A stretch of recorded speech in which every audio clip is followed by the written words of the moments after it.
আমাদের হৃদয়, আত্মা, মন,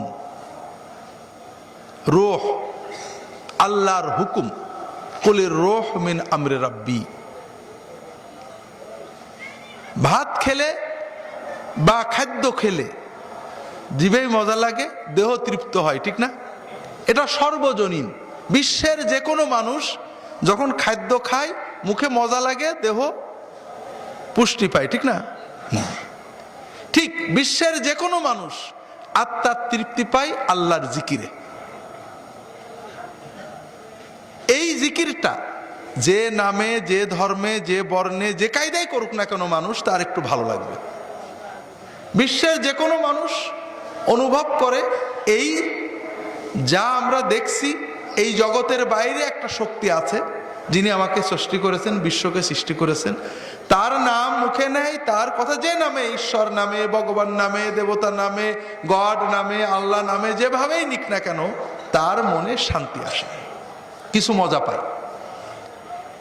কিন্তু গোলমালটা কোথায়? গোলমালটা হলো ভাইরা, আমরা যখন খাই একটা পয়জনাস খাদ্য রান্না করেছে, খুব টেস্টি, কিন্তু ভিতরে পয়জন হয়ে গেছে, হয় না অনেক সময় ভাই? এইটা যখন আমরা খাবো মজা লাগবে না? জিভের মজা লাগবে, পেটের ক্ষুধা মরবে, মরবে না? কিন্তু কিছুক্ষণ পরে তার পয়জন যখন কর্ম করা শুরু করবে, তখন আমাদের জীবনটাও চলে যেতে পারে, ঠিক না? তাহলে খাদ্যে মজা লাগে, পুষ্টি হয়, কিন্তু খাদ্যে যদি বিষ থাকে, পয়জন থাকে, তাহলে পয়জনের মাত্রা অনুযায়ী তা আপনার ক্ষতি করবে, এমনকি জীবনটাও ধ্বংস করতে পারে, পারে না? ঠিক আল্লাহর জিকির আপনার আত্মাকে শান্তি দেবে, কিন্তু সেই জিকির যদি পয়জনাস হয়, তার ভিতরে পয়জন থাকে, অবৈজ্ঞানিক কিছু থাকে, তাহলে পারে সেটা আপনার ক্ষতি করবে, এমনকি আপনার রূহ, আপনার আত্মাকে ধ্বংস করে দিতে পারে।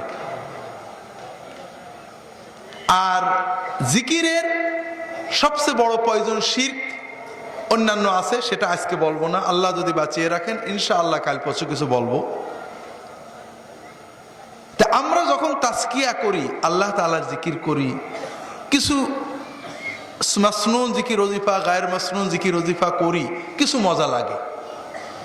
কিন্তু যেহেতু সুন্নতের ব্যতিক্রম, কোরআন এবং সুন্নতের সংস্রব থেকে একটু দূরে, এই জন্য আমরা তাজকিয়া পুরোপুরি পাচ্ছি না। আপনাদের আরো বলি ভাইরা, আমার জানা, চোখে দেখা, যদি সত্যিকারের তাজকিয়া, অনেকে আমার পেশা হুজুর বলে, অনেকে বলে হুজুর আমল তো করলাম, কই স্বপ্ন কই, কাশফ কই, এটা কই, সেটা কই। হাজেরিন, স্বপ্ন, কাশফ এগুলোর জন্য যদি আপনি তাজকিয়া করেন, আপনার দুনিয়াও ধ্বংস, আখিরাতও ধ্বংস। আপনি তাজকিয়া করবেন আল্লাহকে খুশি করতে, জান্নাত পেতে। স্বপ্ন কাশফ হতেও পারে, নাও পারে। যত কাশফ কারামত, এগুলো আমরা এখানে যারা আছি, যদি হযরত আব্দুল কাদের জিলানী রাহমাতুল্লাহ আলাইহি, খাজা মাইনুদ্দিন চিশতি রাহমাতুল্লাহ আলাইহি, এদের কারামত বলার কথা বলা হয়, বলতে পারবো না? 10টা 20টা 100টা বলে দিতে পারবো।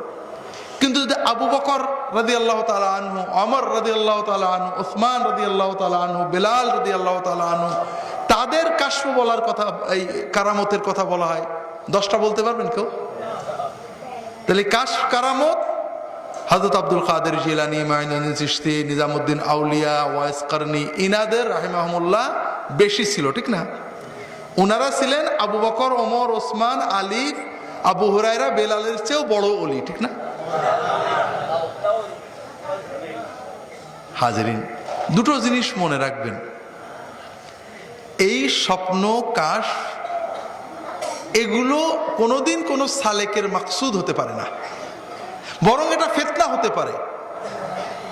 2 নম্বর জিনিস মনে রাখবেন, যে যখনই মানুষ বেদাতের পথে যায়, শিরকের পথে, আল্লাহ কোরআনে বলেছেন, কোরআনে আল্লাহ তাআলা বলেছেন, কিয়ামতের দিন যখন কাফেররা বিভিন্ন বুজুর্গ, ওলি, ফেরেশতাদের দেখবে, বলে আল্লাহ আমরা তো ওদেরই ইবাদত করতাম, ওদের তো ডাকতাম, ওই তো আমার মাবুদ যাচ্ছে। তখন তারা বলবেন না, ওরা আমাদের ইবাদত করতো না, ওরা জিনেদের ইবাদত করতো। তার মানে জিনেরা, জিন শয়তানেরা ওই ফেরেশতা, ওই ওলি, ওই নবীর বেশ ধরে ওর কাছে আসতো। কথা বুঝতে পেরেছেন? এই জন্য যুগে যুগে দেখা গিয়েছে, অতীতে বর্তমানে যারাই বেদাত বিশেষ করে শিরকের ভিতরে চলে গিয়েছেন, তাদের কাশ বেশি, স্বপ্ন বেশি, হালত বেশি, শয়তান সব ঠিক করে দেয়। হাজরিন, না, কাশ ওগুলো আমাদের মাকসুদ না। আছে, অনেকেরই আছে, আমি জানি, এই সুন্নতের ভিতরেও আছে। তবে সত্যিকারের তাজকিয়া যদি চান, সুন্নতের চেয়ে সহজ আর কিছু নেই।